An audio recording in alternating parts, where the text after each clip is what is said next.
Dear friends, we are moving on to the fourth day of the Advent, a time that reminds us of the birth of Jesus and of His promises coming true. This holy season alerts us to be watchful.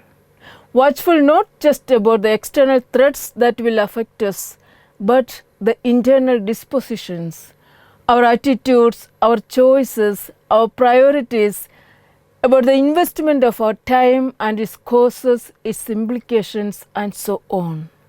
Perhaps it is wise to ask certain questions to awaken us to the nature of our life. And so let us focus on the attitudes of vigilance and prayer that should characterize the Advent season and the preparations for the Christmas. Just to check in if we have deviated from the focus of life. How do I unfold the meaning and purpose of my life? Who benefits from it? The quality of my presence in my own family, among my friends' circle. Do I mean anything to my parents, to my siblings, and to my neighborhood? What's the outcome of my life having lived for 24 hours? Having lived for 364 days in a year? Have I become something more from what I was yesterday? What is the change I see from the last year to the present moment? Which aspects of my life need to be reworked? Christians are called to be missionaries with vision. Do I have a vision for my life? And who is my guiding star? The guiding principle of my life. Gandhiji said, "My life is my message," and he showed the world how to obtain freedom for his nation through noble ways. God loved the world so much that he gave his own son to the world, and the son died on the cross to redeem you and me. The greatest of all legacies ever handed down. Here we are called to focus on our inner self, the inner disposition as we think of Jesus who became everything to everyone. Advent is a time to purify one's focus, remembering that Jesus came into the world to save his people from sin, to show his people the way. In the 21st chapter of St. Luke, Jesus tells his disciples to be careful that their hearts not become drowsy, but to be vigilant at all times and pray that you have the strength to escape the tribulations that are imminent and to stand before the Son of Man at the end of time. Be vigilant and pray. This is how to live this time of Advent from today until Christmas, says Pope Francis. To be vigilant to the human tendencies that trap us, that enslave us, the addictions in our lives, the bondage we undergo, the chains that bind us, the spirits that mislead us, the relationships that blind us, the conducts that take us away from who we are called to be. The drowsy heart described in the Gospel indicates an exclusive life with a focus on oneself, one's choices, interests, joys and pains. Go on circling around one's own life as to what is next, what more, how to win over, how to build my own image. The other practically does not exist for me. The world is brought down to the self.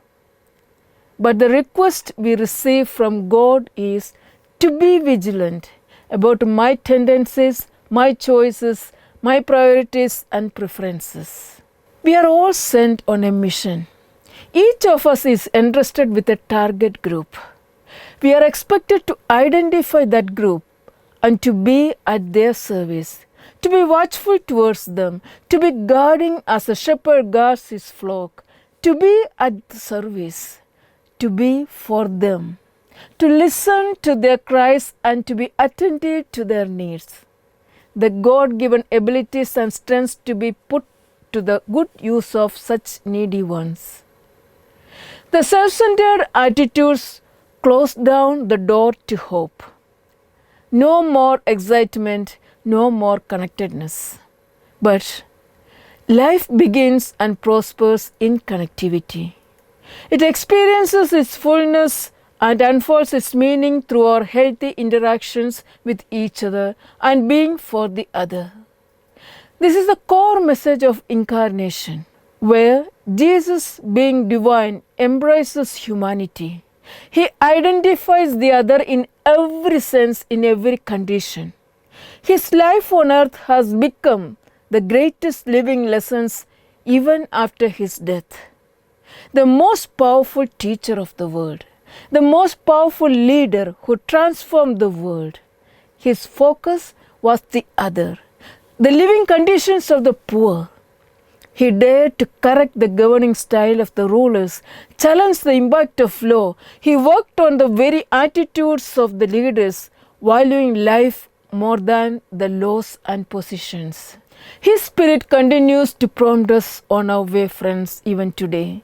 Therefore, a discerning heart, a discerning mind is the need of the hour.